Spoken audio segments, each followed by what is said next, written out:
उस रात रामपुर गांव में मौत बनकर ठंड उतरी थी। कोहरा इतना घना था कि हाथ को हाथ नहीं सूझ रहा था।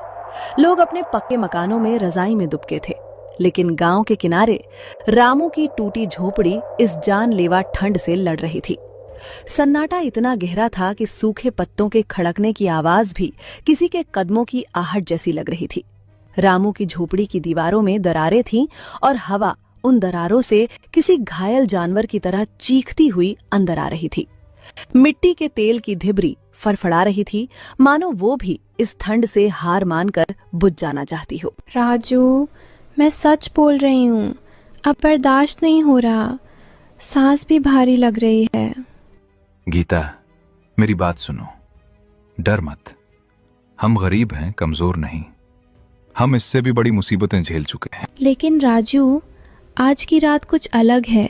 ये हवा, ये सन्नाटा, सब डरावना लग रहा है।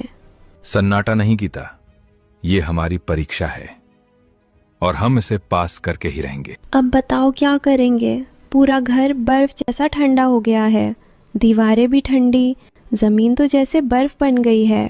तुम चिंता मत करो, मैं अभी लकड़ियों का बंदोबस्त करता हूँ। आग जल जाएगी तो सब ठीक हो जाएगा। हाँ राजू, सिर्फ मटन ही बचा है। अगर आज हम कुछ गरम नहीं खाएंगे ना, तो ये ठंड हमें मार देगी। ठीक है, तुम बनाओ। कम से कम उसे खाकर शरीर में थोड़ी गर्मी तो आ जाएगी। मैं किस्मत को नहीं कोस रही, मैं बस डर रही हूँ। आज अगर कुछ हो गया तो हमारा क्या होगा? कुछ नहीं होगा। जब तक मैं जिंदा हूं तुम्हें कुछ नहीं होगा। ढलाम, छत का हिस्सा ऊपर उठ जाता है। ठंडी हवा घर के अंदर घुसती है। राजू, घर में बर्फ जैसी हवा आ रही है। डर लगना स्वाभाविक है गीता, लेकिन डर के आगे झुकना गलत है। नहीं, ऐसी बातें मत करो। जब इंसान हार मान लेता है ना, तभी मौत जीत जाती है। राजू ठंड से कांपता हुआ, फटे कपड़ों में लिपटा हुआ, अंधेरे रास्ते पर भागता हुआ सेठ के घर तक पहुंचता है। सेठ जी बाहर आइए, मेरी बात सुन लीजिए, मुझे बहुत जरूरत है।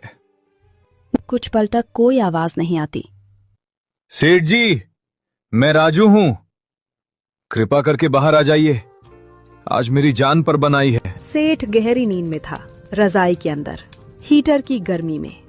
उसे बाहर की आवाज परेशान करती है। कौन है ये?